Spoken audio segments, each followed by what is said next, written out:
Le temps aujourd'hui sur CNews, une invitée exceptionnelle, Marine Le Pen. Bonjour, merci beaucoup d'être là.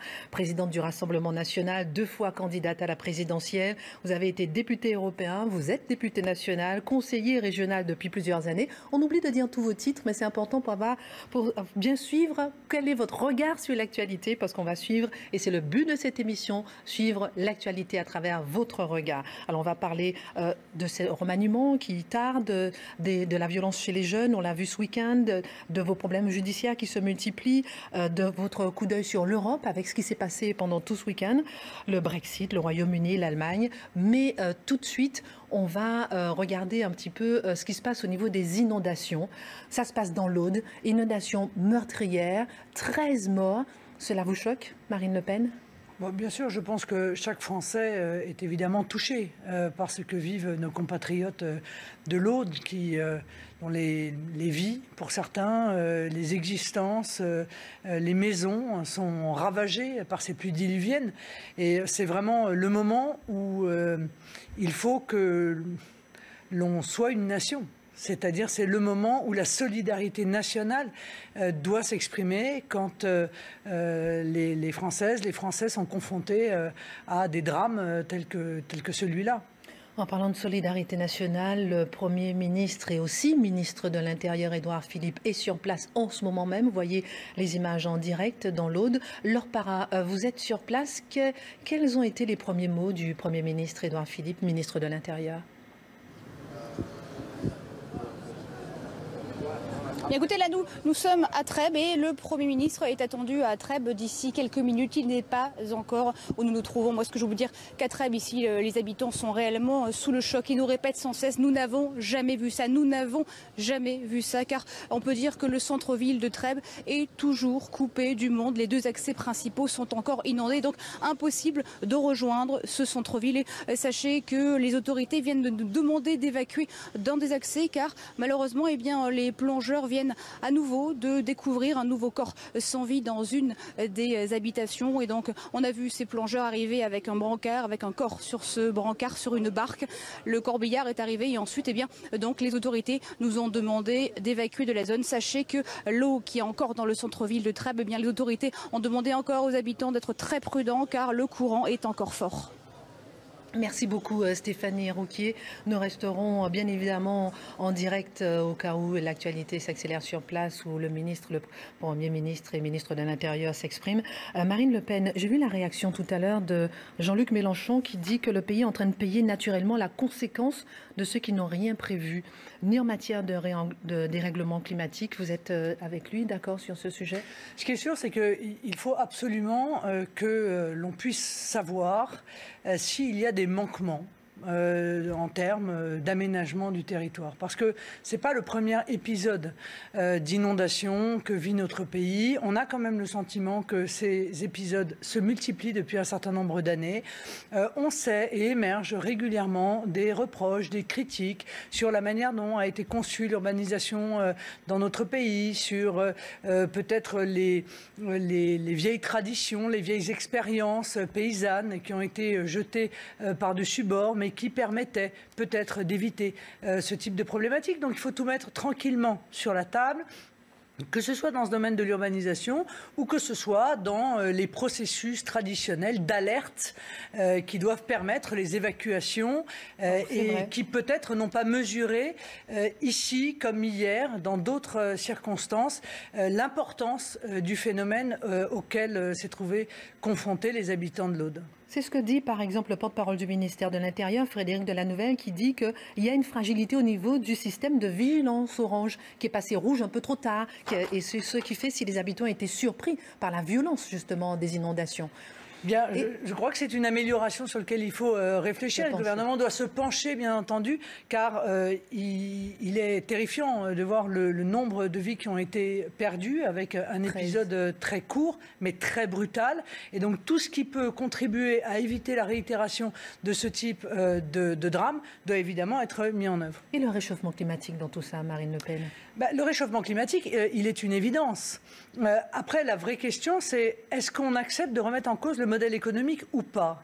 Parce que on voit des mesures qui sont prises dans tel ou tel secteur. Moi, je crois que c'est le modèle économique, en réalité, qu'il faut intégralement remettre en cause. Ce modèle économique ultralibéral, ce modèle économique fondé sur le libre-échange, qui fait qu'on est en train de malmener notre planète.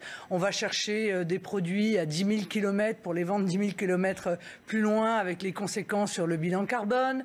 On demande en quelque sorte à la nature des rendements qui sont ceux offerts par l'économie financiarisée. C'est-à-dire on demande des rendements à 14-15% à la nature qui peut n'en fournir que 2 à 3%.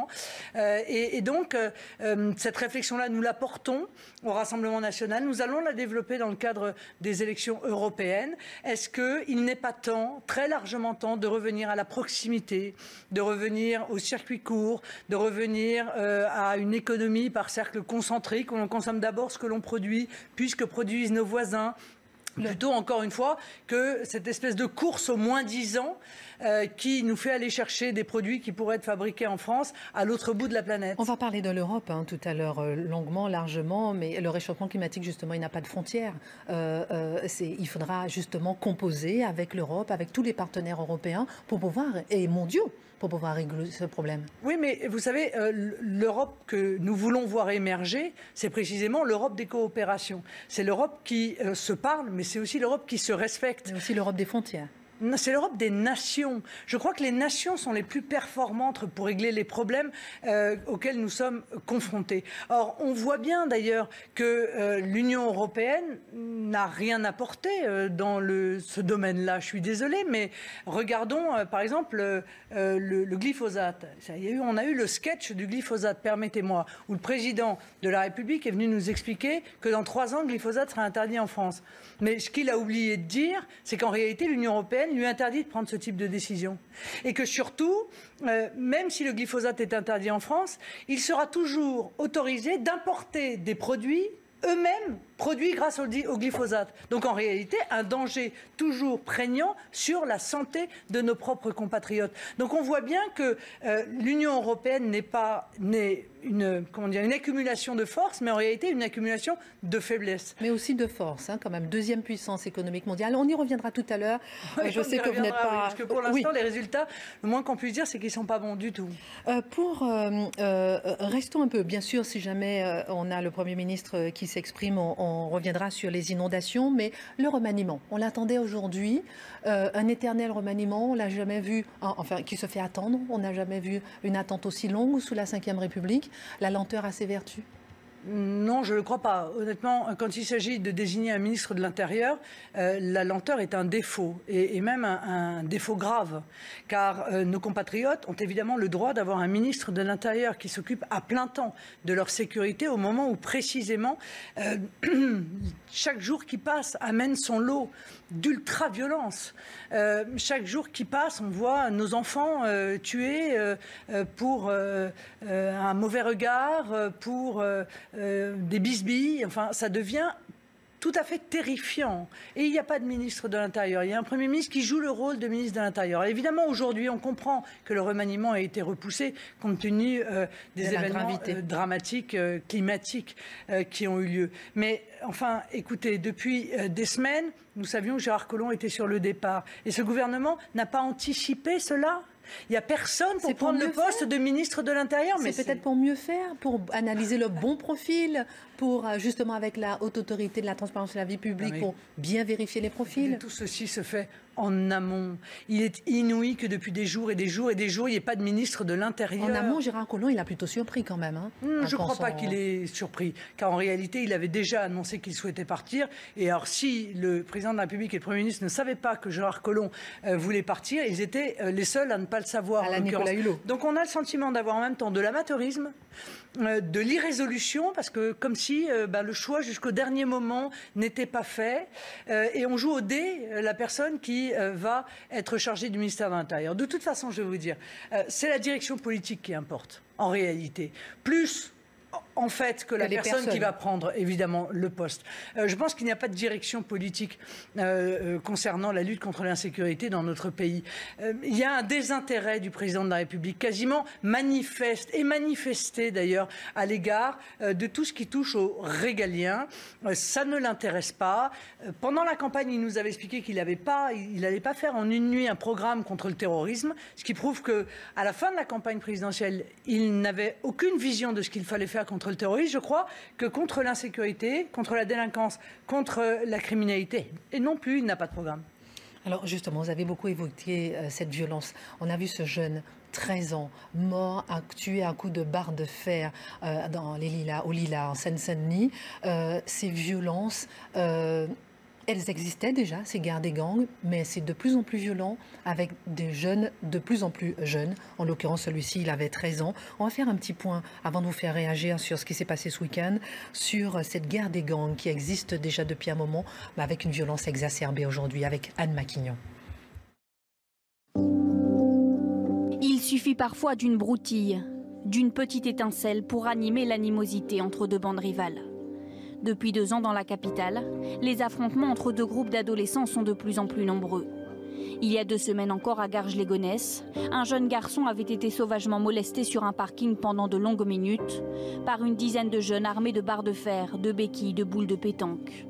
La victime, un jeune garçon de 17 ans, avait eu besoin de 67 points de suture au visage. Quand on l'a vu, c'était très très grave. Il était gonflé un peu. Il était gonflé partout. On ne voyait pas ses yeux, c'était mélangé, le nez, les yeux, tout était mélangé, il y avait du sang. Mais il était réveillé, il était conscient. Après, il me dit « Maman, ne pleure pas, maman, ne pleure pas ». Les images font froid dans le dos et marquent les esprits par leur caractère de plus en plus violent. Depuis 2016, 250 rixes ont été recensés dans la capitale et toute la région parisienne est concernée. Ces 8 derniers mois, 5 jeunes de 15 à 25 ans ont été tués sur les trottoirs parisiens.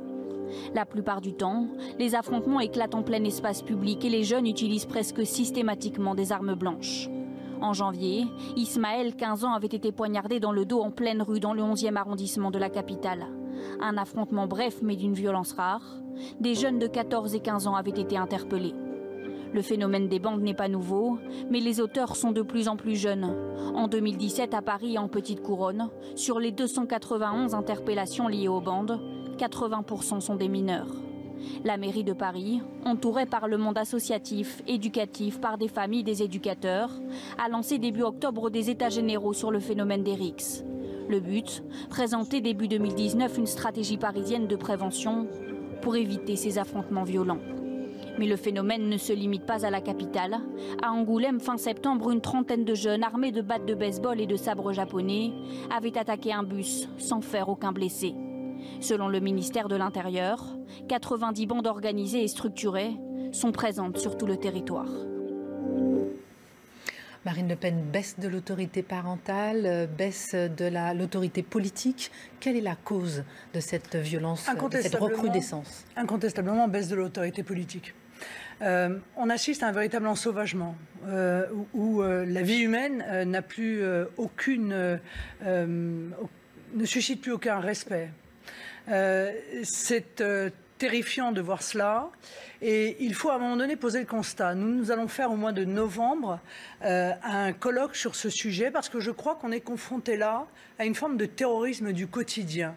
C'est-à-dire l'idée, c'est de s'approprier un territoire et pour s'approprier un territoire, alors on use de la terreur. C'est-à-dire plus on est violent et plus on va pouvoir imposer sa loi à l'autre. Mais ceci n'est possible que parce qu'on est dans des zones de non-droit. Car il faut dire des choses. Les policiers ont abandonné ? Mais ce n'est pas les policiers qui ont abandonné. Ce sont les politiques qui ont abandonné. En réalité, les policiers, on ne leur donne pas d'instructions. Et lorsqu'on leur donne des instructions, bien souvent, ils sont confrontés à des magistrats qui eux-mêmes n'ont pas reçu des instructions pour retrouver une fermeté dans ce domaine. L'immense majorité, entendez bien ce que je dis, l'immense majorité des faits violents tels que ceux-là, sont le fait des 700 zones de non-droit qui existent en France aujourd'hui. Soit ça se déroule dans ces zones-là, soit les auteurs vivent dans ces zones-là. Et qu'est-ce qu'il faut faire? Eh bien, il faut que ça redevienne une priorité. Il faut que la police réinvestisse ces quartiers, que les pompiers puissent y aller sans se faire caillasser. Il faut que l'État, la République française, reprenne ses droits dans ces quartiers qui sont totalement des zones de non-droit. Le problème n'est que politique, l'autorité parentale, le fait que les jeunes ne sont plus les mêmes, le fait que les jeunes, par exemple, en moyenne à 8 ans, ils ne se sont plus les jeunes d'avant, en moyenne à 8 ans, ils ont déjà vu une image de violence sur les téléphones portables, etc. Et pourquoi? Parce que la réprobation sociale n'est plus là. Vous comprenez que la police, elle a besoin d'être accompagnée par la réprobation sociale, par une population qui est en désaccord avec les actes qui sont menés. Là, la population, elle est dans la terreur. Elle n'agit plus, elle ne dénonce plus, elle ne témoigne plus, parce que une minorité, ça reste une minorité, mais une minorité impose la loi du plus fort. Il faut donc briser cette minorité-là, violente et même ultra-violente. Il y a un certain nombre de milliers de chefs de bande. Et ceux-là continuent à agir. Ils sont dans les rues et, encore une fois, ils commettent ce que j'appelle, moi, un terrorisme du quotidien, parce que leur objectif, c'est de terroriser les autres. Une personne peut en terroriser 100, vous savez. Les gens se barricadent. Une personne peut en terroriser 100. À partir du moment où il est ultra-violent, alors, en face de lui, eh bien, il y a une forme de soumission. Et on arrive à une situation où on est dans la politique de l'évitement. On s'enferme chez soi, on ne sort plus à certaines heures, on ne va plus dans certains quartiers, on ne prend plus certaines rues, on ne s'habille plus. Vous seriez au pouvoir, Marine Le Pen, qu'est-ce que vous feriez? Eh bien, encore une fois, j'agirais déjà directement sur ces quelques 4 000 ou 5 000 chefs de bande. Je donnerais des instructions au parquet. Exemple. C'est-à-dire? Oui, qu'est-ce que vous feriez? Mais je les poursuivrai devant le tribunal et je donnerai des instructions au parquet pour qu'on ne se retrouve pas comme à Rodez avec le tueur de l'adjoint au maire qui avait été signalé 42 fois à la police. Voilà. Et après, qu'est-ce qu'on en fait? Il n'y a pas de place dans les prisons? Non, mais on va faire de la place. Alors moi, je vais faire de la place dans les prisons. Je vais d'abord passer des accords avec les pays dont sont issus les 22% d'étrangers qui sont dans nos prisons pour qu'ils puissent effectuer leur peine dans leur pays d'origine. Déjà, ça va libérer 20% de places de prison si nous y arrivons. Bon. Deuxièmement, je pense que la faiblesse, le laxisme de la réponse pénale est en fait le terreau de la délinquance actuelle. Je m'entends. Si celui qui doit passer 1 an en prison n'y passe que 2 mois, alors pendant 8 mois, il est dans la rue et il continue à commettre des exactions et à commettre des violences. On a besoin à nouveau de fermeté dans notre pays. Et puis peut-être faut-il revoir l'ordonnance de 45 pour tenir compte effectivement de l'abaissement de l'âge de la délinquance. Peut-être faut-il responsabiliser les parents. Ça a beaucoup été évoqué, justement, revoir l'ordonnance de 1945. Oui, mais ça n'a jamais été fait. Responsabiliser les parents en leur disant on ne peut pas continuer à vous accorder des allocations familiales alors que manifestement vous ne remplissez pas votre responsabilité de parents. On voit des gamins de 8 ans, 9 ans être dans la rue à minuit, 1 heure du matin. Ces faits-là sont inadmissibles. Mais encore une fois, oui, c'est une responsabilité des parents, mais pas seulement. C'est aussi le signal qui a été lancé. Le signal du laxisme, il est inouï. Ces gamins ont le sentiment qu'ils peuvent faire absolument ce qu'ils veulent. Là, et donc, ils font ce qu'ils veulent. Alors, je vais vous dire une chose, une phrase simple mais qui résume tout. Les délinquants et les criminels ne s'arrêtent pas. Il faut les arrêter. Voilà. Si on ne les arrête pas, alors ils ne s'arrêteront pas d'eux-mêmes. Marine Le Pen, restons dans le domaine de la justice. Cette fois, vous, en matière d'affaires des emplois fictifs présumés du Front National au Parlement européen, vous êtes pourvu en cassation. Ce week-end, vendredi, vous étiez poursuivi avant pour abus de confiance. Vous avez vu votre mise en examen aggravée pour détournement de fonds publics. Vous n'avez pas parlé au juge? Non, je n'ai pas parlé de juge pour une raison simple. C'est que je pense que les juges ne peuvent pas juger de la nature, de la relation entre un assistant parlementaire et son député, sauf à violer la séparation des pouvoirs. Donc je rappelle que c'est la base de notre fonctionnement démocratique. J'ai donc saisi la Cour de cassation de ce sujet-là. Et elle va nous dire au mois de novembre, elle se réunit et elle va nous dire est-ce que j'ai raison ou est-ce que les magistrats ont raison de faire ce qu'ils font. Voilà, j'ai juste demandé quelques semaines aux magistrats avant que ce sujet qui est fondamental soit tranché par notre plus haute juridiction. Alors la différence avec cette mise en examen aggravée, c'est quand même que si vous êtes condamné, là, votre peine peut être assortie de 10 ans d'inéligibilité. Là, on va plus loin. Je vois bien que l'objectif de certains magistrats, c'est d'essayer de trouver l'incrimination la plus infamante. Bon, alors aujourd'hui, on change d'incrimination. Il n'y a pas un fait nouveau, rien. Mais on change d'incrimination pour qu'elle soit la plus infamante possible, puisqu'en fait l'objectif, c'est de salir médiatiquement. C'est pas facile de dire ça à chaque fois. Ah non, non, c'est pas facile du tout. Et c'est surtout pas facile de le vivre, je vais vous le dire très honnêtement. Je sais que vous évoquez souvent aussi François Bayrou, le Modem, qui eux aussi sont poursuivis pour emploi fictif, et on n'a pas de réponse pour l'instant. On a non seulement aucune réponse, mais à double aucune vitesse. Procédure. Mais évidemment qu'elle est à double vitesse. Je pense que tous les Français s'en rendent compte qu'on n'est pas traité de la même manière que les autres. Tout le monde se rend compte de cela, qu'on est victime d'une injustice permanente. Écoutez, je suis poursuivi pour avoir publié des images de Daesh pour répondre à un journaliste qui faisait une comparaison entre Daesh et le Rassemblement national. Je trouvais ça indigne. J'ai donc dit Daesh c'est ça, je suis poursuivi.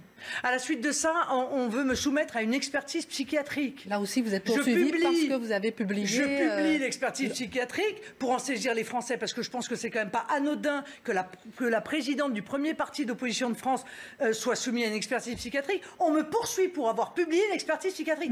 Vous n'avez pas le sentiment qu'il y a un acharnement? Est-ce que vous comprenez quand même que un Kidam peut-être publier, les images de Daesh, mais vous êtes quand même, vous avez des responsabilités, vous êtes suivi, je veux dire... J'ai pas le droit de dénoncer Daesh? J'ai pas le droit de montrer la réalité? Oui, mais est-ce que c'est pas attiser la haine, justement, lorsqu'on publie l'image? Non, c'est une question de Daesh. Est-ce que c'est pas... Non, mais ça, j'assume. Enfin, je veux dire, s'il s'agit de pousser nos compatriotes à haïr cette organisation barbare, j'assume totalement. Ça ne me pose absolument aucun problème. Il y a un moment donné, il va falloir qu'on retombe sur nos pattes, d'accord? Et qu'on sache quand même où est le bien et où est le mal. Et si on n'ose pas dire ce qu'est le mal, alors on ne peut pas le combattre efficacement. Alors moi, je dis, le mal, c'est Daesh. Et pour cela, moi, je suis poursuivi. Mais est-ce que vous savez que ça a scandalisé les médias étrangers ? En Allemagne, en Grande-Bretagne, aux États-Unis, ils sont tombés de leur chaise en disant mais comment est-ce qu'on peut poursuivre une responsable politique parce qu'elle dénonce les exactions de Daesh? Personne ne comprend cela. La France aujourd'hui est en train, à cause de son gouvernement, de marcher sur la tête et de marcher au passage sur nos libertés individuelles, sur nos droits politiques, sur notre liberté d'expression. Et je pense que beaucoup de nos compatriotes en prennent conscience. Et moi, j'appelle le gouvernement à revenir à la raison. Ça veut pas... On combat loyalement un adversaire politique. On le combat idée contre idée, argument contre argument. Mais on n'utilise pas ce type de moyens qui étaient pour certains des moyens utilisés sous l'Union soviétique. Est-ce que ça veut dire que vous vous sentez au-dessus des lois ? Et pourquoi serais-je au-dessus des lois? Je dis qu'une responsable politique nationale a le droit de dénoncer les exactions d'une organisation criminelle qui a fait près de 300 morts sur le territoire national. C'est ça le droit. C'est ça la loi. Et je vais vous dire, c'est ça le bon sens. Parce que si ça n'est pas vrai, Mme Kelime, alors on va poursuivre tous les journalistes pour avoir diffusé la photo du petit Aylan mort échoué sur une plage au motif que c'est attentatoire à la dignité de ce petit garçon? Alors où vont se poser les limites de ce qu'on a le droit de dire et de dénoncer quand on est un journaliste ou quand on est un responsable politique? Comprenez? Je veux dire, c'est pas moi que je défends dans cette affaire. Le journaliste, par exemple, il peut ne pas, il bénéficie du secret des sources. Vous non, par exemple. Je pense, par exemple, à l'ordonnance que vous avez publiée. Non, mais je vais vous dire, c'est pas tout à fait la même chose. Faisons donc un parallèle. Ça voudrait dire que les journalistes sont mieux protégés que les responsables politiques d'opposition. Les journalistes, ils ont un devoir d'informer. C'est pas du tout la même chose. C'est pas du tout la même chose. Ah bon, et vous croyez que moi, j'ai pas un devoir d'informer? Non, c'est pas pareil. Ah, mais moi, je crois que j'ai un devoir d'informer. Moi, au moment où il y a des informations qui sont passées quasiment sous silence et où d'autres font la une et on ne sait pas Qui décide? Pourquoi certaines font la une et d'autres sont passées sous silence? Bien sûr que c'est ma responsabilité de chef de parti politique que de mettre la lumière sur ce qu'on cherche à cacher ou à atténuer auprès des Français. Bien sûr que c'est mon rôle. Ou alors, il faut nous dire quel est notre rôle. Il faut nous expliquer que nos droits politiques sont limités, sont restreints. Eh bien, en tout cas, moi, je me battrai pour qu'ils soient les plus larges possibles parce que je crois que c'est ça qui fait une vraie démocratie. Alors, en tout cas, l'audience pour la Cour de cassation est fixée au 27 novembre. On suivra. Édouard Philippe, il est sur place dans l'Aude. Il doit parler dans une dizaine de minutes. J'aimerais quand même qu'on parle un peu de l'Europe ce week-end. On va d'ailleurs pas passer le sujet pour avoir le temps de discuter un peu. La Belgique, élections communales et provinciales qui ont lieu ce week-end en Flandre. On assiste à une remontée du Vlaams Belang. Je ne sais pas comment on prononce, parti d'extrême droite qui prône le nationalisme allemand. Un mois pour toi. Le nationalisme flamand, pardon, flamand. En Allemagne, la deuxième région la plus riche d'Allemagne gouverne depuis 50 ans par le parti de Merkel, a subi un sacré revers. Ce week-end, on a beaucoup parlé avec l'AfD, parti d'extrême droite, l'AfD qui a séduit par sa crise migratoire. Qu'est-ce que ça veut dire? Ça veut dire que là, vous sentez pousser des ailes, c'est-à-dire que la Hongrie, la Pologne, l'Italie, vous avez des alliés déjà pour l'Europe. Bon, ça veut dire d'abord qu'on accole le terme d'extrême droite à tout mouvement qui s'oppose à l'immigration. Je pense qu'il faut que chacun comprenne ça. En réalité, extrême droite, ça n'a aucune autre signification. Laurent Wauquiez, aucune autre signification que d'appliquer à des mouvements qui s'opposent à l'immigration une formulation dont on espère, là encore, qu'elle sera perçue négativement. C'est quoi la définition de l'extrême droite? Mais c'est pas à moi qu'il faut poser cette question, car moi, je conteste formellement d'être d'extrême droite. Il faut poser cette question-là à ceux qui utilisent en permanence ce terme. Bon, car aucun des critères de l'extrême droite ne correspond ni à ce que nous souhaitons nous, ni à ce que souhaite l'AfD, ni à ce que souhaite la Ligue, ni à ce que souhaite le Vlaams Belang, ni à ce que souhaite le FPO, ni à ce que souhaite aucun. Comment vous reconnaissez vos alliés? Nos alliés, ce sont d'abord ceux qui sont attachés à la souveraineté de leur nation, qui considèrent que la démocratie ne peut pas se faire sans le peuple, et que donc c'est lui qui doit avoir le dernier mot. Et c'est essentiel en Europe, car le vrai débat, c'est le débat d'une Union européenne devenue aujourd'hui totalitaire, qui avance par le chantage, qui avance par la menace, qui s'oppose aux volontés exprimées par les différents peuples. On l'a vu avec le référendum en 2005 en France, aux Pays-Bas. On l'a vu avec ce qui se passe aujourd'hui avec le Brexit, où l'Union européenne fait tout pour essayer de redéclencher une guerre, quand même, quasiment, avec l'Irlande. Bon, c'est cela, en réalité. Non, mais pour le Brexit, c'est pas redéclencher une guerre. C'est-à-dire que là, pour l'instant, on essaie de voir un accord. Le Brexit n'arrive pas justement à sortir vraiment de l'Union européenne. Ils essaient de trouver un accord. Ils n'arrivent pas à trouver, justement parce qu'il y a une question de frontière. Est-ce qu'on va mettre une frontière physique entre l'Irlande et la République, l'Irlande du Nord et la République d'Irlande? Non, mais pourquoi ça vous fait sourire? Ça me fait sourire parce que je vois bien l'Union européenne depuis des mois, par l'intermédiaire de M. Barnier, en réalité souffler sur les braises pour que le feu reprenne. L'idée fondamentale de l'Union européenne, c'est de punir la Grande-Bretagne. Parce que le peuple britannique a décidé de partir. Or, l'Union européenne considère qu'on n'a pas le droit de la quitter. D'ailleurs, on n'a aucun droit en réalité que celle de se soumettre et d'obéir. Et donc, on veut punir la Grande-Bretagne pour que la Grande-Bretagne ne donne pas éventuellement des idées à d'autres. Et on voit bien que l'Union européenne, sur ces histoires de frontières, souffle sur les braises. Alors même qu'on s'aperçoit que, par exemple, il existe une frontière entre la Norvège et la Suède, qui fait partie de l'Union européenne, et que cette frontière, objectivement, elle est quasi inexistante. Elle fait l'objet de quelques contrôles mobiles, mais donc sans vous plus. Soupçonnez l'Union européenne de vouloir arriver à un no deal, c'est-à-dire qu'avant mercredi, un no deal. On fait tout pour ne pas arriver à les laisser partir de l'Union européenne. Il y a quand même cette montée.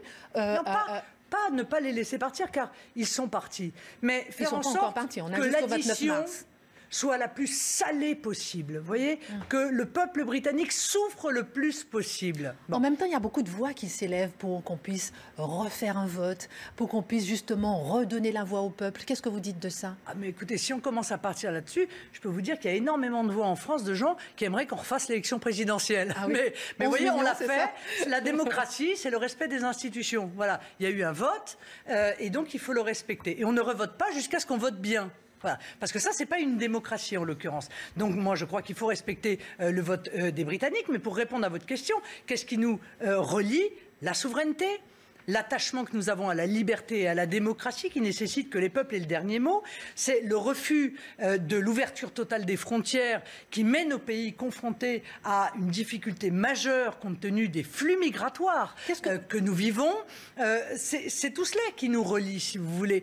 C'est l'attachement à notre identité et le droit pour chacun des peuples de défendre son identité. Quand vous dites l'Europe des nations et des libertés, c'est quoi liberté La liberté, c'est la liberté du peuple, ça s'appelle la souveraineté. C'est-à-dire, c'est le droit pour le peuple, dans le cadre d'une Europe des nations et des coopérations, de participer à tel ou tel projet de coopération ou de ne pas y participer. De négocier l'étendue de sa participation. Exactement comme Airbus. Souvenez-vous, Airbus, c'était un projet entre nations. L'Union européenne n'avait rien à voir là-dedans. Ça a plutôt bien fonctionné. Mais ça n'était pas carcéral. Vous voyez, il n'y avait aucune obligation. Aujourd'hui, on est en train, par exemple, d'imposer à des peuples d'accueillir des migrants alors que de plus en plus de peuples n'en veulent pas. Ils ne veulent plus de ces migrations. Eh bien, on les condamne pour cela. On condamne leur gouvernement, on met en œuvre des procédures de sanctions contre leur gouvernement, on les menace même de ne plus verser la quote-part auquel ils ont droit, par exemple, d'investissements structurants dans leur pays. Mais bon sang, c'est l'Union soviétique, quoi. Arrêtons, disons les choses telles qu'elles sont. C'est devenu l'Union soviétique. Et bien moi, je n'ai pas envie de vivre dans l'Union soviétique. Et je comprends que M. Orban, qui lui-même a quelque expérience dans ce domaine, n'ait pas non plus envie d'être sorti d'un régime totalitaire pour entrer dans un nouveau régime totalitaire. Matteo Salvini, que vous avez été voir en Italie, vous le comptez parmi vos alliés. L'autre jour, il disait quand même que la France devrait accueillir plus de migrants. Mais c'est normal. Matteo Salvini, il met les pays européens face à leurs propres contradictions. Il dit, vous êtes des hypocrites. Vous nous imposez l'ouverture des frontières et en réalité, vous vous déchargez de ces flux migratoires que vous faites venir. Non, mais c'est pas un copain du coup. Il vous dit, vous gardez vos migrants et nous, on garde nos migrants. Matteo Salvini, il dit qu'il faut arrêter cette immigration. Voilà. Il dit qu'il faut arrêter cette immigration, mais que compte tenu des règles applicables aujourd'hui, il met la lumière sur l'hypocrisie de la France, notamment, qui dit il faut beaucoup d'immigration, mais pas chez nous.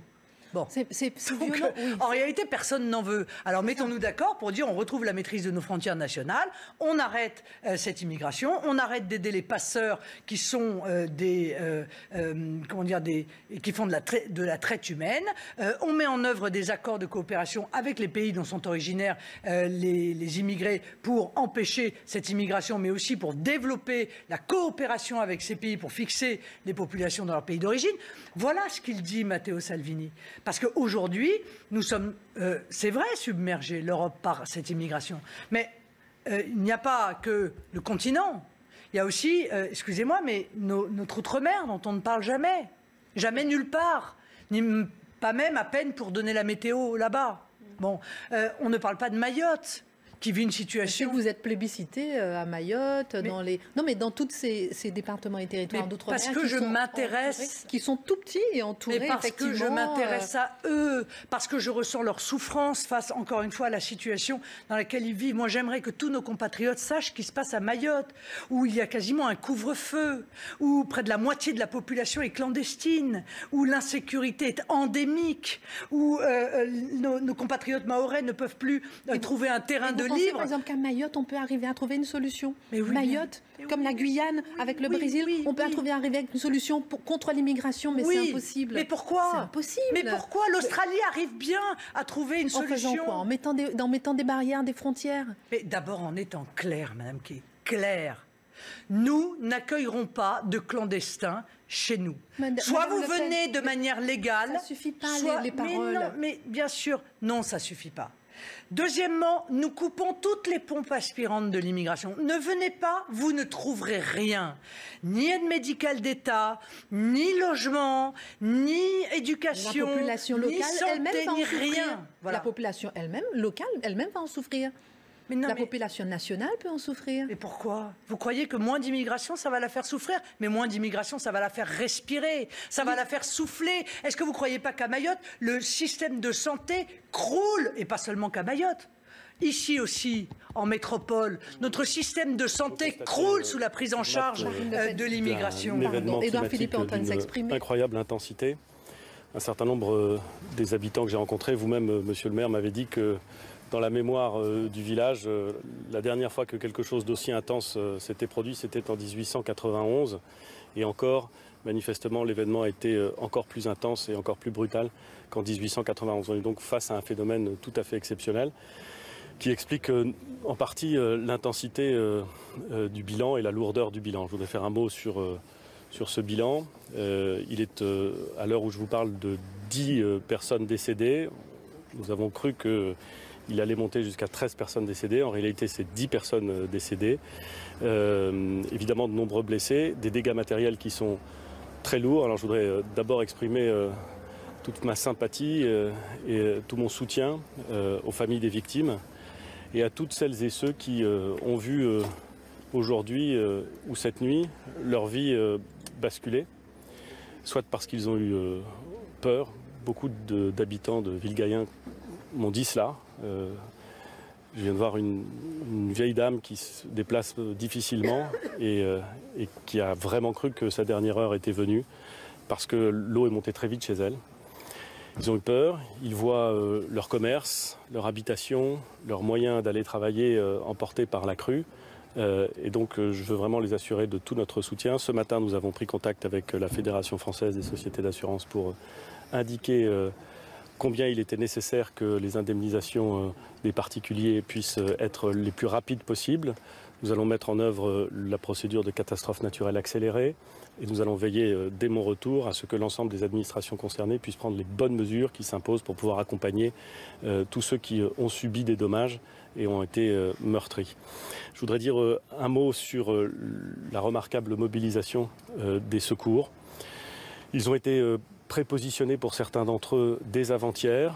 Dans la nuit, un certain nombre de secours que j'ai rencontrés, notamment des sauveteurs maritimes, étaient prépositionnés sur l'ensemble des points nécessaires. Jusqu'à 700 sapeurs-pompiers ont été mobilisés. C'est 12 hélicoptères au total, si j'ajoute ceux qui ont été mobilisés sur l'Hérault, qui sont intervenus. Je voudrais saluer le très grand calme, le très grand professionnalisme de l'ensemble de ceux qui concourent aux opérations de secours, d'assistance. Aujourd'hui, quand on les croise, ils ont les cernes sous les yeux, mais ils savent que ce qu'ils font est essentiel et qu'on compte sur eux. Je voudrais aussi associer à ces remerciements les militaires, et notamment les militaires du 3e régiment parachutiste d'infanterie de marine, qui se sont évidemment immédiatement portés au secours des populations et qui vont contribuer pendant la nuit et pendant les nuits qui viennent à la sécurisation des habitations afin que l'ensemble des biens et des personnes puissent savoir que dans cette période de détresse, la puissance publique est à leur côté. Je voudrais aussi remercier les élus et puisque je suis avec monsieur le maire, dire combien l'effort de solidarité et d'engagement a été remarquable chez les communes, pour le conseil départemental, pour la région, l'ensemble des collectivités territoriales. Il faut aujourd'hui d'abord s'attacher à traiter l'urgence. L'urgence, c'est le secours, c'est des recherches qui peuvent continuer. C'est faire en sorte de pouvoir rétablir l'eau dans la dizaine de communes qui se trouvent désormais privées d'eau potable. C'est rétablir l'électricité. On est monté jusqu'à 8500 foyers qui étaient privés d'électricité ce matin. Il y en a désormais 5500, c'est-à-dire que les services ont déjà commencé à travailler et je les en félicite. Et puis ensuite, il faudra reconstruire en pensant toujours à l'adaptation de notre mode de vie et de notre urbanisme à ces phénomènes climatiques dont tout indique qu'ils sont à la fois plus intenses et plus fréquents qu'auparavant. Il y a beaucoup de choses qui avaient été faites ici dans l'Aude. En 1999, les gens d'ici se souviennent d'un épisode de crue et de pluie torrentielle qui avait duré 48 heures, qui avait causé des dégâts immenses, qui avait été à l'origine de 26 décès dans le département. Il y a beaucoup de choses qui ont été faites depuis, des aménagements, des systèmes de prévention des crues. Ils ont fonctionné pour un certain nombre d'entre eux et s'ils n'avaient pas été installés, s'ils n'avaient pas été construits et financés, si l'habitude n'avait pas été prise dans le travail avec les élus et les services de l'État, le bilan aurait sans doute été plus lourd, mais nous pouvons constater combien il est nécessaire de, là encore, toujours travailler en confiance et avec détermination pour garantir le meilleur niveau de sécurité. Est-ce que l'État a pris bien toute la mesure de cet événement météorologique? On entendait tout à l'heure des habitants qui se plaignaient de ne pas avoir été assez informés, par exemple. Écoutez, j'ai indiqué quel avait été le prépositionnement des forces de secours. Elles se sont mobilisées avant l'événement, pendant l'événement, avec beaucoup de célérité et d'engagement. Il est vrai que l'épisode météorologique était par lui-même imprévisible. Je crois que les spécialistes, dont je ne suis pas, considéraient que la dépression allait circuler plus vite que ce qui s'est passé.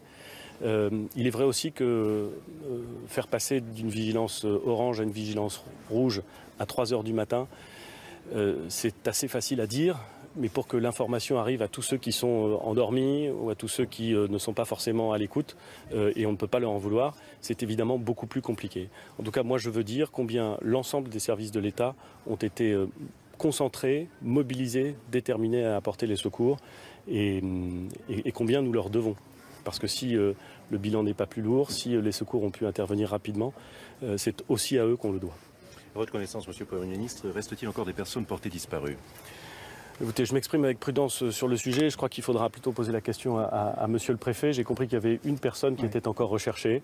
Donc, je suis très prudent dans le bilan définitif. Mais à l'heure où je vous parle, nous avons 10 personnes décédées de façon certaine. Merci beaucoup. Merci à vous. Voilà, un retour, vous avez pu, en direct sur CNews, vous avez pu écouter Édouard Philippe, Premier ministre et ministre de l'Intérieur, rappeler ce bilan revu à la baisse de 10 morts au lieu de 13 morts. Marine Le Pen, vous avez pu écouter le ministre de l'Intérieur en direct, votre réaction? Excusez-moi, mais vous compatissez. Je ne sais pas quelle réaction avoir, parce qu'en réalité, le Premier ministre a exprimé ses condoléances, a fait un bilan de la situation, et j'espère que d'ici quelques jours, peut-être annoncera-t-il des mesures qui seront prises pour éviter précisément la réitération de ce type de problématique. Mais ça pose aussi la question des investissements structurants de l'État. Ça pose aussi la question du rôle des régions. Est-ce que, en quelque sorte, on n'a pas trop transféré aux régions sans leur donner les moyens d'agir? Est-ce que ces problèmes de sécurité ne relèvent pas exclusivement de l'État? Et est-ce que les investissements qui doivent être faits pour sécuriser un certain nombre de territoires face à ces problématiques climatiques ne doivent pas précisément peser sur l'État? C'est toutes ces questions-là, je crois, en réalité, dont c'est le moment de parler et peut-être de s'interroger. On va s'interroger en tout cas sur l'antenne de CNews toute la soirée. On était dans notre élan sur l'immigration. J'ai tellement de questions à vous poser. Mais je vous en prie, je suis là pour ça. Non mais, par exemple, Matteo Salvini, il veut fermer les aéroports aux migrants. Il veut obliger les supérettes d'étrangers à fermer à 21 h. Il a viré 200 migrants d'un village connu justement pour leur qualité d'intégration. Il a fait arrêter un maire justement parce qu'il aurait commis des irrégularités au profit des migrants. C'est ça que vous voulez? Alors d'abord, pardon, mais il y a toute une série d'informations qui sont des faux. Je ne peux pas vous dire autrement. Des faux?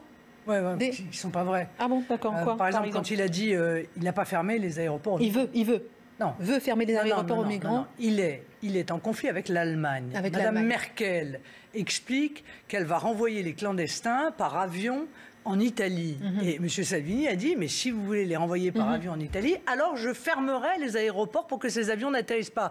De la même manière que je ferme les ports pour que les bateaux des ONG n'apportent pas des migrants. C'est-à-dire qu'en réalité, il fait ce pourquoi il a été élu. Il respecte ses promesses. Il veut limiter drastiquement l'immigration et lutter contre l'immigration clandestine. Mais je pense qu'il y a beaucoup de Français qui aimeraient bien que ça se passe comme ça en France. Parce qu'on parle de l'immigration clandestine. On dit on ne peut rien faire. Lui, il démontre qu'on peut faire quelque chose. La preuve, c'est que d'ailleurs, il a des résultats sur le nombre de migrants qui arrivent en Italie. Mais il n'y a pas que l'immigration illégale. Il y a aussi l'immigration légale. Même si cette deuxième, parfois, se transforme en première. Est-ce qu'on est obligé d'accorder autant de visas que ce que l'on accorde aujourd'hui et qui est toujours supérieur d'année en année? Est-ce que on ne peut pas aussi dire aujourd'hui, je suis désolée, mais nous avons 7 millions de chômeurs, nous ne pouvons plus faire venir des gens avec l'espérance qu'ils viennent travailler, par exemple. J'arrive pas à comprendre le rapprochement systématique que vous faites entre l'immigration et le chômage, l'immigration et l'emploi. Écoutez, pardon, mais l'immigration a toujours pesé à la baisse sur les salaires. Ça, c'est votre discours. C'est d'ailleurs, mais c'est comme ça depuis les années 70, et c'est d'ailleurs pour ça qu'on a organisé l'immigration, à la demande d'un certain nombre de grands patrons. Quand des chefs d'entreprise, des restaurateurs, ils manquent justement de main-d'œuvre, ils vont chercher justement la clientèle clandestine pour les aider à avoir des papiers, parce que justement, ils n'arrivent pas à pourvoir les emplois. Qu'est-ce que vous en dites ? Est-ce que justement, c'est pas un problème de formation dans notre pays ? Est-ce que c'est pas un problème de niveau de salaire ? C'est sûr que si on veut payer 1000 ou 2000 euros, 1000 euros par mois, des gens qui font un travail qui est un travail extrêmement difficile, peut-être on aura du mal, mais parce qu'un travail pénible doit peut-être être mieux payé que cela. Alors c'est sûr que vous trouverez toujours des patrons voyous qui vont aller chercher des gens qui payent 100 euros ou 200 euros, qui sont clandestins, parce qu'ils se disent que ça leur permettra de faire plus de bénéfices. Mais c'est ça notre monde idéal ? C'est ça la vision de l'homme qu'on veut mettre en œuvre? Moi, c'est pas la mienne.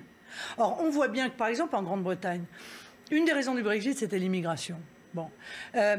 Et les conditions d'immigration ont été considérablement durcies. Quelle a été la conséquence immédiate? Une hausse des salaires. Pourquoi? Parce qu'en fait, l'immigration, elle sert à embouteiller de manière artificielle le monde du travail. Vous comprenez? Et c'est un phénomène d'offre et de demande. Plus il y a de demandeurs d'emploi, plus les salaires partent à la baisse. La Grande-Bretagne n'est pas encore sortie vraiment. Non, mais elle a retrouvé la maîtrise de ses frontières. Elle a perdu 500 millions d'euros par semaine depuis justement qu'elle a annoncé le Brexit. Mais par contre, je vous l'accorde, c'est sûr que les salaires ont augmenté. Oui, puis surtout, elle a un niveau de chômage qui est deux fois moindre que le nôtre. 4%, hein, on est d'accord. On aimerait bien avoir ça.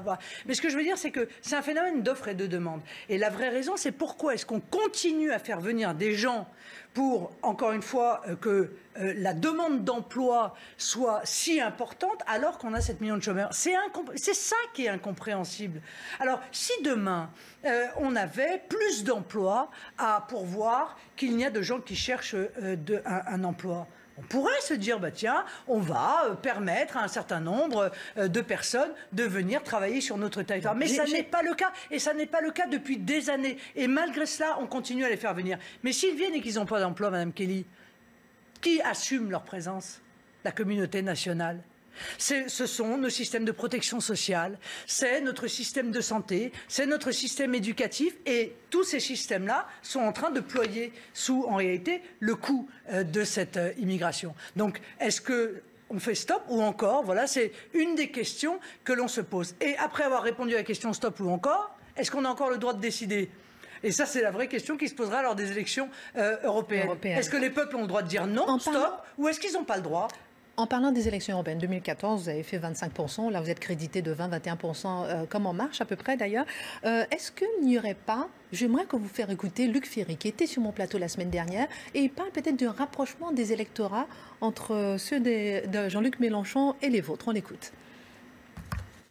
Mélenchon et Marine Le Pen ne se réconcilieront évidemment pas, mais leur électorat se réconcilieront exactement comme la Ligue et le M5 en Italie. Et là, les deux électorats sont très proches. Au fond, le programme de Marine Le Pen, anti-européen, keynésien sur le plan économique, elle est anti-libérale à fond, contrairement à son père et contrairement à sa nièce. C'est exactement le programme de Mélenchon. À 2 capis près, c'est les mêmes. Voilà. C'est le même populisme, à part sur les questions d'immigration. Pour le reste, c'est le même programme économique et le même populisme. Donc je dis que les électorats se réconcilieront sur le dos de la démocratie assez rapidement. Votre réaction, Marine Le Pen? Oui, c'est un peu caricatural, c'est le moins qu'on puisse dire. Il fait énormément de raccourcis. Oui, c'est sûr que Jean-Luc Mélenchon partage avec nous une contestation extrêmement vive de l'Union européenne. Oui, je crois qu'il considère lui aussi que c'est au peuple de décider et pas à des commissaires gris et anonymes qui nous imposent leur diktat. Pour le moins, nous sommes en désaccord sur un sujet qui est fondamental, qui est précisément le sujet de l'immigration. Et oui, mais c'est très important, parce que, quelque part, la critique que formule M. Mélenchon de la mondialisation sauvage, elle est boiteuse. Car le meilleur ami de la mondialisation sauvage, c'est l'immigration. C'est une des conséquences de la mondialisation sauvage. Et la mondialisation sauvage a besoin précisément de l'immigration. Donc je le trouve, moi, incohérent dans ce domaine-là, mais j'ai vu que plus de la moitié de ses sympathisants étaient, par exemple, contre l'accueil de l'Aquarius. Donc je pense que le clivage nationaux-mondialiste, il est en train de traverser aussi le parti de M. Mélenchon et qu'il va falloir qu'il fasse une clarification dans le cadre de cette élection européenne. Exactement comme M. Wauquiez, qui lui aussi est traversé par ce clivage.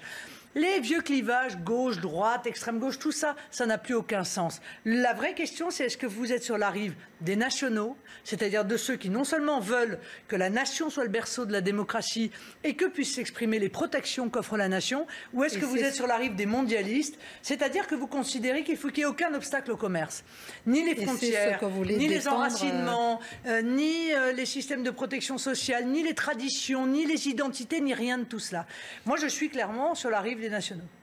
D'accord, c'est ce que vous voulez défendre en tout cas pour cette union des nations et des libertés que vous défendez pour l'élection européenne qui arrive bientôt. Juste un mot avant de passer la main à Laurence Ferrari sur le hashtag Balance ton maire. Alors là, qu'est-ce que vous en pensez? Parce qu'on voit qu'aujourd'hui, le gouvernement s'est dit qu'il est contre la stigmatisation des maires. Il n'empêche que c'est un hashtag qui a été lancé par rapport à ces maires qui ont augmenté la taxe d'habitation.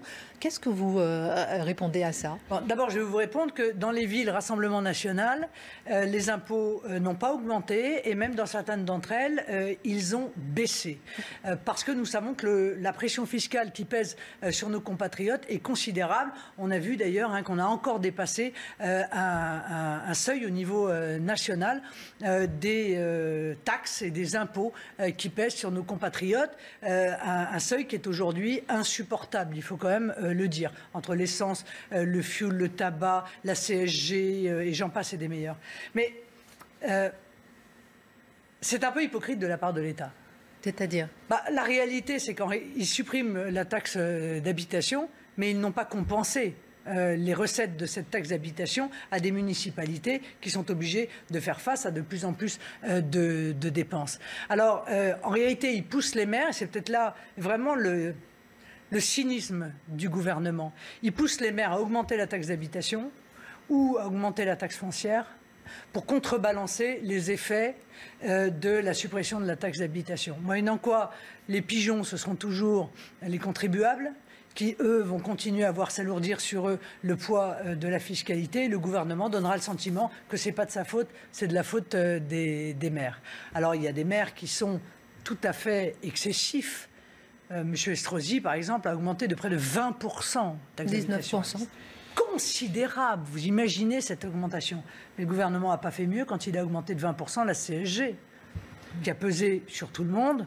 Et il faut bien le dire, qui ne sera pas compensé, et on le sait, pour des millions de retraités. Comment vous feriez, vous, si vous êtes au gouvernement, justement, pour qu'on puisse sortir de l'endettement, qu'on puisse y arriver? Alors, cet endettement que l'on traîne depuis des décennies et des décennies, oui, et qui s'aggrave. Et qui ne cesse de s'aggraver, et qui continuera à s'aggraver, parce qu'en fait, les politiques d'austérité qui sont mises en œuvre, et on l'a vu en Grèce, peut-être grandeur nature, hein, la Grèce, où j'ai dit l'Union européenne a perdu son âme, mais en plus, elle a perdu de son expertise, car on nous avait expliqué qu'en mettant en place une politique d'austérité, on allait régler le problème de la dette, régler le problème du déficit. Or, on s'aperçoit que l'austérité aggrave le problème de la dette et du déficit. Donc oui, il y a des économies à faire et nous en ferons.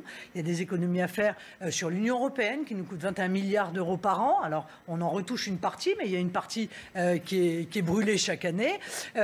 Il y a évidemment des économies à faire sur la fraude sociale. Par exemple, rien n'est fait concernant la fraude sociale. Sur la fraude fiscale, où on essaye de nous expliquer qu'on va mettre en place des mesures pour lutter contre la fraude fiscale tout en laissant les frontières ouvertes. Moi, je ne sais pas comment ils arrivent à faire ça. Le meilleur moyen de lutter contre la fraude fiscale, c'est de maîtriser et de contrôler notamment les flux financiers, ce qui aujourd'hui n'est plus le cas. Mais également sur l'immigration. Désolé d'y revenir. L'immigration pèse d'un poids. Tout c'est sur l'immigration. Non, mais pas tout. Mais quand vous avez des centaines de milliers de personnes qui arrivent chaque année, vous savez qu'il y a 410 000 personnes qui arrivent chaque année de manière légale. 410 000 personnes. Les chiffres sont contestés, hein, Marine Le Pen. Non, ces chiffres-là ne sont pas contestés. Non, 100 000 demandeurs d'asile, 240 000 titres de séjour accordés. Non, ils ne sont pas contestés, ceux-là. Eh bien, il faut, encore une fois, les faire vivre.